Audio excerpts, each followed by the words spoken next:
인내하라입니다. 믿음으로 인내하라. 7절에서 8절은 농부처럼 인내할 것, 9절은 인내하며 원망하지 말 것, 원망하지 말라는 거죠. 10절에 11절은 선지자들처럼 인내할 것, 12절은 신앙 양심을 지키며 인내할 것. 하여튼 참고 견디라는 거죠. 7절에 보면 그러므로 형제들아 주께서 강림하시기까지 길이 참으라. 보라 농부가 땅에서 나는 귀한 열매를 바라고 길이 참아 이른 비와 늦은 비를 기다리나니. 주님의 심판이 반드시 있게 됩니다.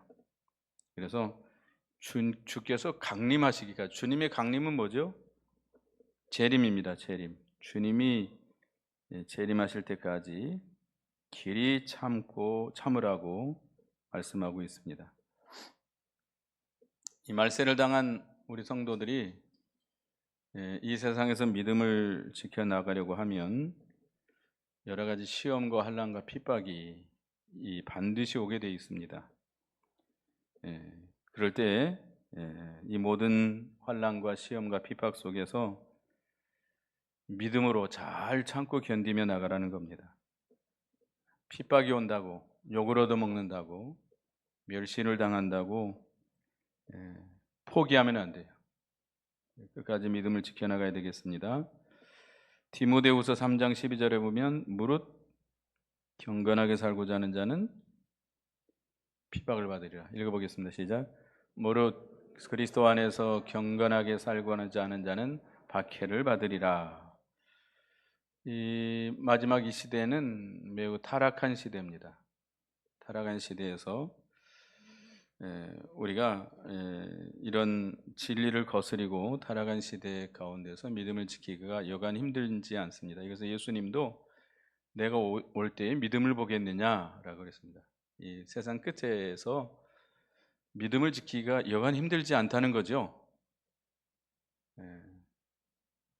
많은 사람들이 타락해서 그저 이름만 믿는 거지,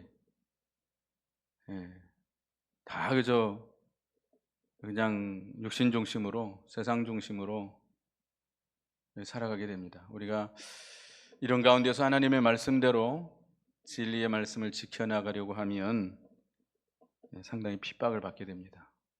핍박이 온다고 그래서 두려워하지 말고 끝까지 참고 믿음을 지켜나가야 되겠습니다. 농부가 농사를 지을 때 가장 중요한 게 참는 거예요. 세상에서 가장 쉬운 일이 농사 짓는 일이니까 이 남자들이, 특별히 시골 출신의 남자들이 나중에 은퇴하면 내가 어디 가서 조그마한 집을 짓고 땅을 좀 얻어서 농사 지며 살겠다, 이런 분들이 있습니다. 결코 쉬운 일 아닙니다. 자기는 일 벌여놓고 결국 일하는 사람은 누구죠? 자기 부인이에요. 자기 부인. 이 농사 짓는 게 쉬운 일이 아니에요. 절대로 내가 땀 흘린 만큼 농사가 되는데 농사 짓는 일 절대 쉬운 일이 아닙니다. 참고 견디지 않으면 안 돼요. 특별히 요즘이야 이제 이렇게 관계 소리도 잘 돼 있고, 물 없으면 어떻게 하죠? 지하수 파서 올려가지고 농사 짓습니다. 근데 옛날에는 그렇지 않았잖아요. 물론 뭐 저수지가 있어도 가뭄이 와버리면 물을 댈 수가 없습니다. 그래서 옛날에 저희 때는 그런 거 못 봤는데 아주 옛날에는 비가 오랫동안 안 오면 모짜리에 모를 심어놓고 이제 모내기를 해야 될 거 아니에요? 근데 논이 다 말라 있어요.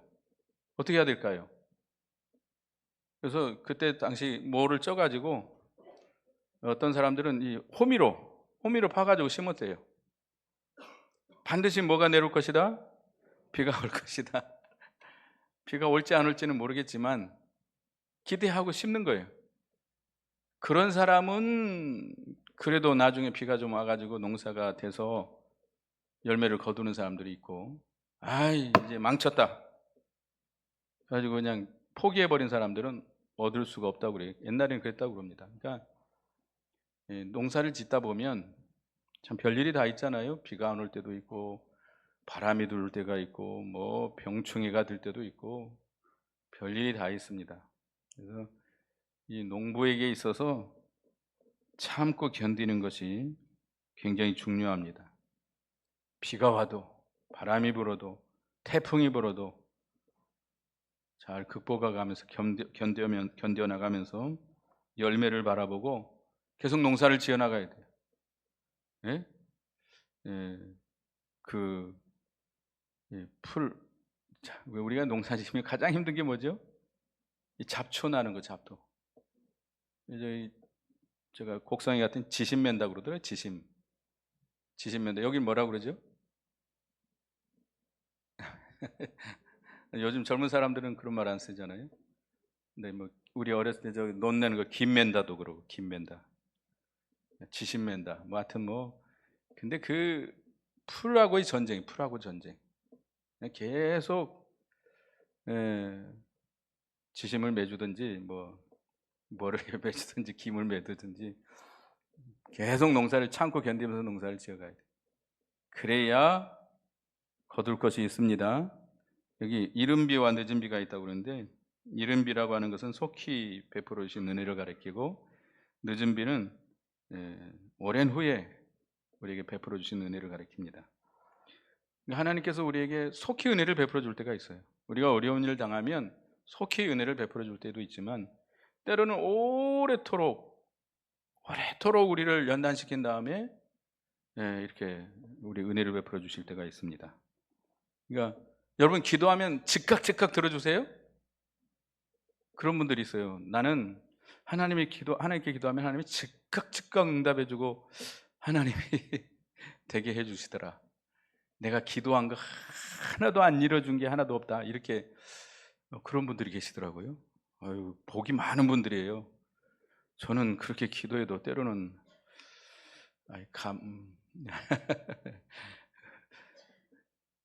빨리 안 올 때가 있어요. 응답이 빨리 안 올 때도 있어요. 하여튼 하나님은 이렇게 이른 비처럼 빨리 은혜를 베풀어 줄 때도 있지만 때로는 오래도록 욕과 같이 오래도록 좀 연단시킨 다음에 은혜를 베풀어 주고 건져 줄 때가 있습니다. 그래도 끝까지 참고 비가 오지 않아도 끝까지 참고 우리가 비가 올 때를 기다리면서 농사를 짓는 것처럼 하나님이 지금 속히 은혜를 베풀어 주시고 나를 건져 주시고 형통케 해 주셔야 되겠지만 속히 임하지 않는다고 그래서 포기하지 말고 하나님을 바라보고 하나님의 자비하심과 긍휼을 바라보고 기도하면서 참고 견디면서 믿음을 지켜나가야 되겠습니다. 그 다음에 8절 너희도 기린 참고 마음을 굳건하게 하라. 주님의 강림이 가까우니라. 누가 가까워요? 주님 오실 날이 가까웠어요. 이 마지막 시대, 오늘도 종말에 대해서 했는데요. 이 세상이 가면 갈수록 좋은 세상일까요? 어떤 세상이 올까요? 성경적으로 보면 세상은 점점 타락해 갑니다. 점점 어려워지고 복잡해지고 시끄러워지고 분쟁이 일어나고 우리나라는 전쟁은 총칼을 들고 전쟁을 하고 있지 않지만 어떻게 하죠? 서로 전쟁하고 있는 거예요. 전쟁. 남을 밟아야 내가 살아요. 서로 죽이겠다고, 서로 잘못했다고, 이런 소용돌이 속에 살고 있습니다. 이게 말세의 징조예요. 어떤 나라에서는 미사일로 총칼로 싸우고 있지만 우리나라는 총성 없는 전쟁이 진행 중에 있습니다. 그죠? 안타까워요. 되게 안타까운 일인데 이것도 말세의 징조입니다. 말세의 징조예요. 이 마지막 이런 세상이 아무리 어지럽고 복잡하고 시끄럽고 혼란스럽고 앞을 내다보기 어렵고 그런 시대를 할지라도 낙심하지 말고 누구를 기다려야 돼요? 주님을 바라보고 주님의 가져오실 은혜를 바라보고 소망을 가지고 마음을 굳게 하고 흔들리지 말고 끝까지 참고 견디면서 믿음을 지켜나가야 되겠습니다. 이 세상이 참 믿음을 지키기 어려운 시대입니다. 어려운 시대인데 참 말씀대로 바르게 믿음을 지켜나가는 자가 얼마나 있을까? 참 어려운 시대예요. 정말로 참신자들이 얼마나 있을까?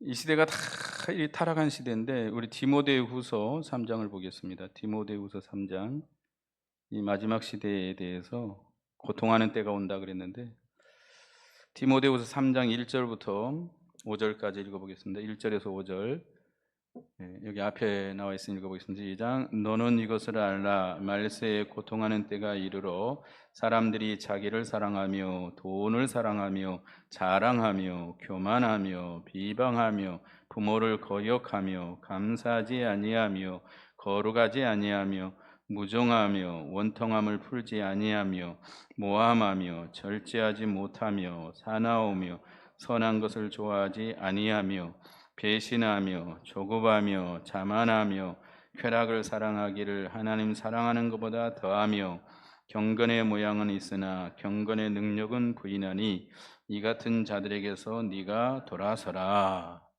말세 이런 죄로 인해서 고통하게 된다. 자기를 사랑해. 점점 시대는 극도 이기주의로 갑니다.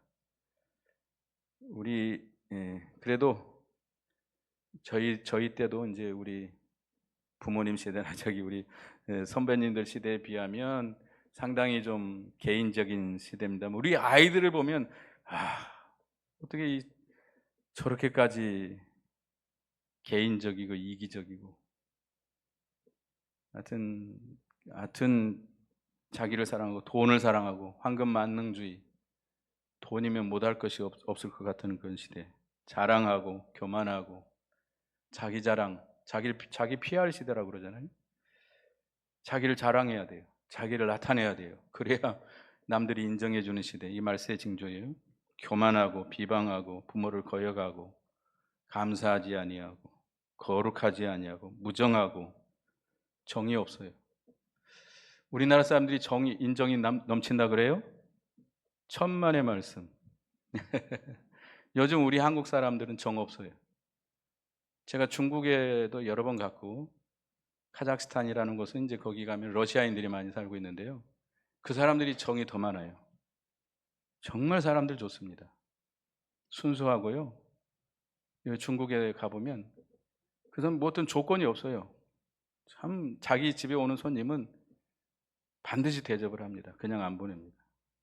아주 정이 넘쳐요. 하여튼 무정한 시대. 원통을 풀지 않아요. 한번 마음을 닫으면 용서해 줄 줄 몰라요. 끝까지 가는 끝까지. 그러면 안 되겠잖아요. 절제하지 못하고 싸납고 선을 좋아하지 않고 배신하고 조급하고 자만하고 서로 배신하는 시대. 배신 당해보셨어요? 마음 아파하지 마세요. 말세가 원래 배신하는 시대니까. 배신하는 시대. 별로 그렇게 그것 때문에 상처받지 마세요. 자만하고 쾌락을 사랑하기를 하늘보다 사랑하고 경건의 모양은 있으나 경건의 능력을 부인하는, 이렇게 의식주의, 인본주의로 나가는 이런 시대. 이런 시대에서 또 마태복음 24장에 보면 불법이 성함으로 사랑이 식어지는 시대, 서로 잡아주고 잡아 죽이는 시대. 마태복음 24장에 보면 서로 잡아 죽여요. 자기의 이익을 위해서, 자기가 손해보지 않게 해서 남을 잡아 죽여요. 자기 부모를, 자기 자식을. 언제 그러죠? 언제 그래? 어느 시대가 어디에서 그런 일이 있다고 그러죠? 공산당들이 있는 거죠. 공산당들은 이북에서 자기 아버지를 고발해요. 자기 자식을 고발해요. 이게 완전 유물 사상이죠. 유물주의.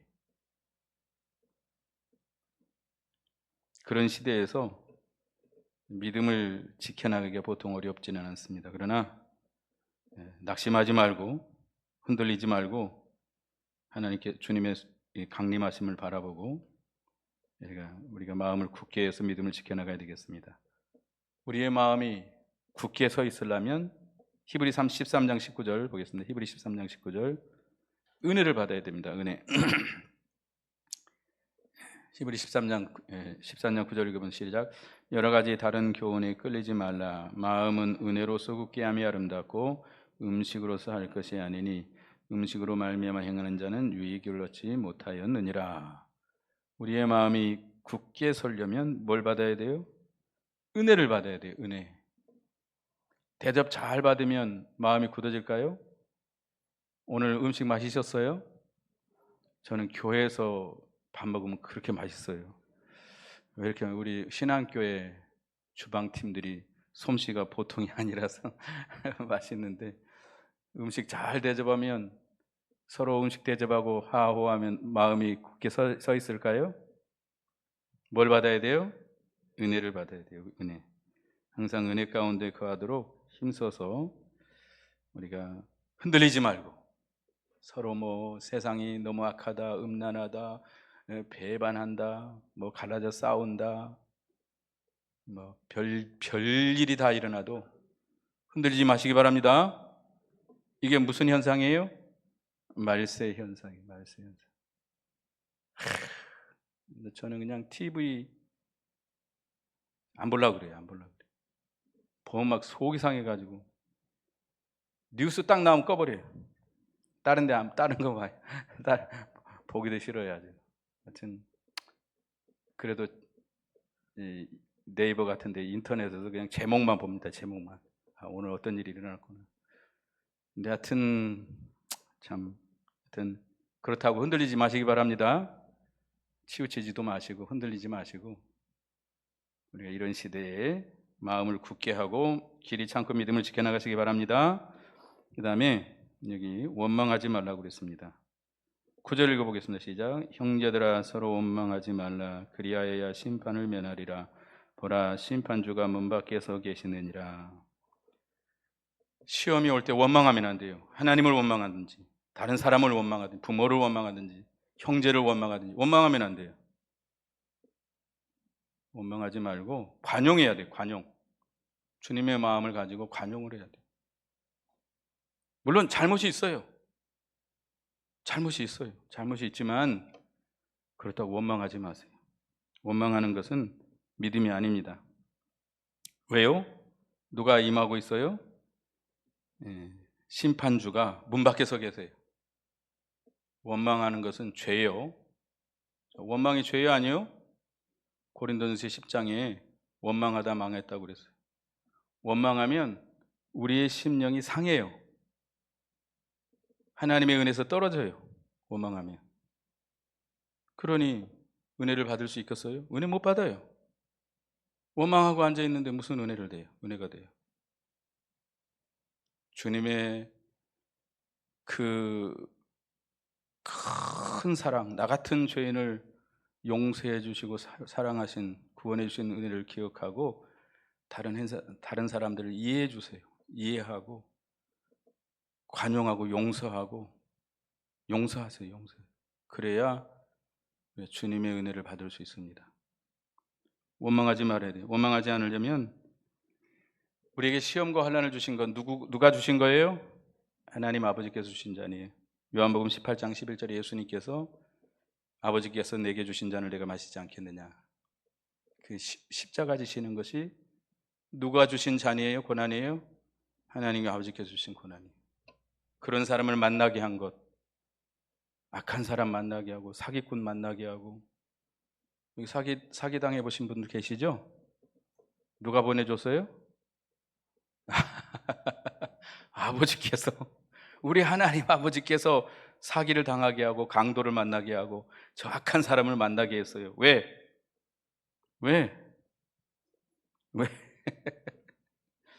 나를 만들어서 복 주시려고. 나를 만들어서, 내가 못됐으니까, 아직 되지 못했으니까 그런 사람들 만나게 해가지고 낮아지게 만들고, 세상 만사는 내 마음대로 다 되는 게 아니구나 깨닫고 좀 만들어져서 은혜 주시려고. 그리고 이 모든 책임은 다 누구에게 있어요? 내게 있어요. 윤 씨를 원망하지 마세요. 꼴보기 쉽더라도 김 씨하고 윤 씨 별로 원망하지 마세요. 누구 책임이요? 내 책임이요. 지금 현실 여러분 살고 있는 이 시대의 책임은 다 누구에게 있어요? 내게 있기 때문에 이런 시대를 만나게 한 거예요. 그런 대통령도 나오게 만들고, 그런 나라도 만들고, 그런 정치인들 만들어 맨날 쌈박질하게 만들고, 꼴보기 싫어 죽겠어요. 그냥 하여튼 싹 그냥 갈아치웠으면 좋겠어요. 안 싸우는 사람들로 좀. 하여튼 원망하지 말아야 됩니다. 하나님이 내게 주신 복으로 알고 잘 참고 견뎌야 돼요. 원망하는 것은 믿음에서 떠난 거예요. 하나님이 하시는 일을 거역하는 일입니다. 하나님의 진노를 받게 됩니다. 하나님의 심판자가 지금 문 앞에 서 계세요. 바로 문 밖에 서 계십니다. 심판하기 위해서 와 계시는데 원망하지 말고, 원망하면 급히 임하셔서 우리를 심판하실 것입니다. 원망하지 마시기 바랍니다. 10절을 읽어보겠습니다. 10절 11절 시작. 형제들아, 주의 이름으로 말한 선지자들을 고난과 오래 참음으로 본을 삼으라. 보라, 인내하는 자를 우리가 복되도다 하나니 너희가 욥의 인내를 들었고 주께서 주신 결말을 보았거니와 주는 가장 자비로우시고 긍휼히 여기시는 이시니라. 선지자들도 우리처럼 믿음을 지키다가 핍박받고 비난을 당하고 고난을 받았습니다. 억울하게 누명도 씌우고, 뭐 감옥에 갇히기도 하고 매를 맞기도 하고 우물 속에 빠지기도 하고 아무 잘못이 없는데 억울하게 당한 일들이 많이 있습니다. 주님 때문에 믿음 지키다가. 그러나 선지자들이 어떻게 했어요? 잘 참아나가면서 믿음을 지켰습니다. 그래서 시험이 올 때 참는 자가 복이 있습니다. 욥은 잘 참았어요? 욥은 하루아침에 동방에서 제일 가는 부자였어요. 하루아침에 다 잃어버렸어요. 원망할 만하죠? 그 정도면 누가 원망하죠? 하나님이 어찌 나에게 이런 일이, 내가 그래도 믿음을 좀 지키려고 했는데 이런 일이 내게 임하게 했습니까? 라고 원망할 수도 있는데 욥은 원망하지 않았습니다. 욥기서 1장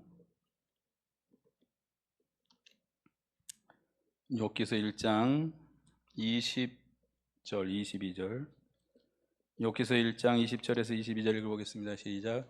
욥이 일어나 겉옷을 찢고 머리털을 밀고 땅에 엎드려 예배하며 이르되 내가 모태에서 알몸으로 나왔사온즉 또한 알몸으로 그리로 돌아가올지라. 주시니도 여호와시오 거두시니도 여호와시오니 여호와의 이름이 찬송을 받을지어다 하고 이 모든 일에 욥이 범죄하지 아니하고 하나님을 향하여 원망하지 아니하니라. 하루아침에 모든 걸 다, 그리고 하루아침에 모든 것뿐만 아니라 누구까지 잃었어요? 10자녀가 다 죽었어요. 10자녀가 바람이 불어가지고 그냥 한 집안에 있는 다 무너져가지고 죽었어요. 아마 나 같으면 아마 정신을 잃었을 거예요. 아마 얼마나 기가 막히겠어요. 자식이 아파도, 자식이 좀 병에 걸렸어도 막 마음이 얼마나 참 괴로운데 다 죽었어요. 10명이. 견딜 수 있겠어요? 그래도 욥은 하나님을 원망하지 않았어요. 잘 참고 견뎠습니다. 또 온몸에 병이 들었을 때 아내가 그래도 네가 믿음을 지키겠느냐? 욕하고 죽으라고 그랬어요. 그럴 때 뭐라고 그랬죠? 욥기서 2장 7절에서 10절까지 욥기서 2장 7절에서 10절 읽어보겠습니다. 시작. 사탄이 이에 여호와 앞에서 물러가서 욥을 쳐서 그 발바닥에 정수리까지 종기가 나게 앉으라. 욥이 제 가운데 앉아서 질그릇 조각을 가져다가 몸을 긁고 있더니 그의 아내가 그에게 이르되 당신이 그래도 자기의 온전함을 굳게 지키겠느냐? 하나님을 욕하고 죽으라. 그가 이르되 그대의 말이 한 어리석은 여자의 말 같도다. 우리가 하나님께 복을 받았은즉 화도 받지 않겠느냐 하고 이 모든 일에 욥이 입술로 범죄하지 아니하니라. 참 욥의 아내가 특별할까요? 여러분이 욥의 아내라면 이런 말 안 할까요? 이것보다 더 했을 수도 있어요. 욥의 아내가 특별한 사람이 아니에요. 근데 이 욥은 내게 복도 주셨으니 뭐도 주실 것이다? 화도 주시지 않겠느냐. 참 얼마나 참 훌륭한 믿음이요. 욥이라는 사람은 참 훌륭한 믿음이요. 우리가 참 이게 쉽지 않는 일이죠. 이 욥과 같은 그런 믿음으로 잘 참고 견뎌야 됩니다. 그래서 욥이 나중에 결국 그 모든 시험과 연단을 통해서 정금 같은 인격의 사람이 되었고, 마지막에는 몇 배의 복을 받았어요? 갑절의 복을 받았습니다. 우리도 이런 시험과 환난은 우리를 연단시키기 위해서 주는 줄 알아야 됩니다. 나 만들려고 주는 거예요. 나 만들려고. 자, 이 시대에 여러분이 만난 모든 일들 누구 만들려고 준 거예요? 우리 자신 만들려고, 대통령 만들려고 주는 거 아니에요? 여러분 나 자신 만들려고 준 건 줄 알고 너무 속상해하지 말고 원망하지 말고 욥과 같이 잘 참고 믿음을 지켜나가야 되겠습니다. 그리고 12절을 보겠습니다. 12절 읽습니다. 시작. 내 형제들아 무엇보다도 맹세하지 말지니 하늘로나 땅으로나 아무 다른 것으로 맹세하지 말고 오직 너희가 그렇다고 생각하는 그렇다고 아니라고 생각하는 것은 아니라 하여 정죄받음을 면하라. 맹세하지 말라. 예수님께서도 마태복음 5장 34절부터 보면 맹세하지 말라고 그랬습니다. 맹세하지 말아요. 손에 장을 지진다. 장을 지진다. 그런 말 하면 안 돼요. 내가 하나님의 이름으로 내가 맹세한다. 그런 말하는 목사님들도 있어요. 절대 안 돼요. 맹세하면 안 돼요. 맹세하면 나중에 그것 때문에 믿음을 못 지킬 수 있어요. 맹세하지 말고 우리는 양심을 똑바로 써서 그 양심에 옳은 건 옳다 하고 지켜나가고 아닌 건 아니다 하고 끊어버리고 가야 돼요. 내가 이거 이렇게 하기로 내가 맹세합니다 하는 말 하면 안 돼요. 맹세하지 말라고 누가 말씀했어요? 예수님께서 말씀했고 여기 야고보 성경이 말씀하고 있습니다. 맹세하지 말고 어떤 일을 당하든지 신앙 양심을 써서 하나님의 뜻에 맞으면 옳다, 옳습니다, 옳습니다 하고 그걸 따라가고, 양심을 써서 양심에 어긋난 것은, 하나님의 뜻에 어긋난 것은 아니다, 아닙니다 하고 끊어버리고 나가라는 겁니다. 양심에 어긋나는데도 그냥 궁중심리에 그냥 이끌려서 자기 손해보지 않을까 봐 그냥 따라가는 것, 이거는 다 잘못된 겁니다. 우리는 신앙 양심을 날카롭게 써서 그 양심에 옳은 것은 옳다고 나가고 따라가고 아닌 건 아니라고 나가야 되겠습니다.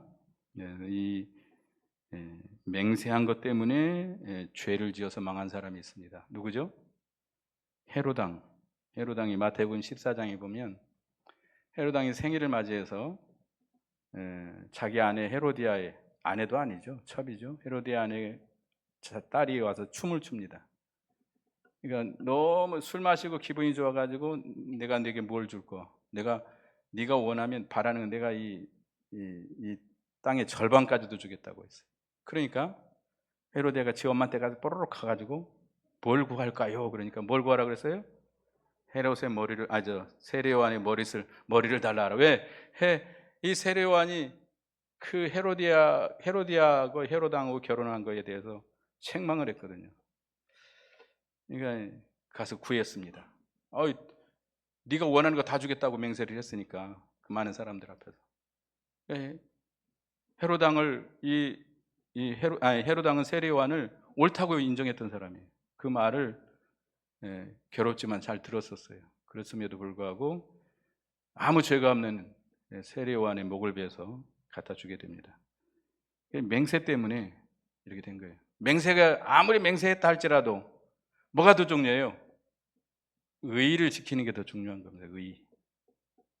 여러분들 혹시 아무리 약속을 하고 뭘 했다 할지라도 약속을 지키는 게 중요한 것이 아니라 뭘 지키는 게 중요해요? 의의를 지키는 게 중요해요. 그 약속을 지키면 악을 행하는 거라면, 불의를 행하는 거라면 그걸 안 지켜야 돼요. 물론 정중하게 양해를 구해야 되겠죠. 용서를 구해야 되겠죠. 의의를 지키는 것이 더 중요합니다. 하나님의 말씀을 지키는 것이 더 중요합니다. 그래서 신앙 양심을 지키면서 참고 견뎌라. 그래서 믿음으로 인내하라. 농부처럼 인내하고 원망하지 말고 선지자들처럼 욥처럼 인내하고 신앙 양심을 지키면서 인내해서 주님 오실 때에 기쁨으로 주님을 영접할 수 있는 우리가 되어야 되겠습니다.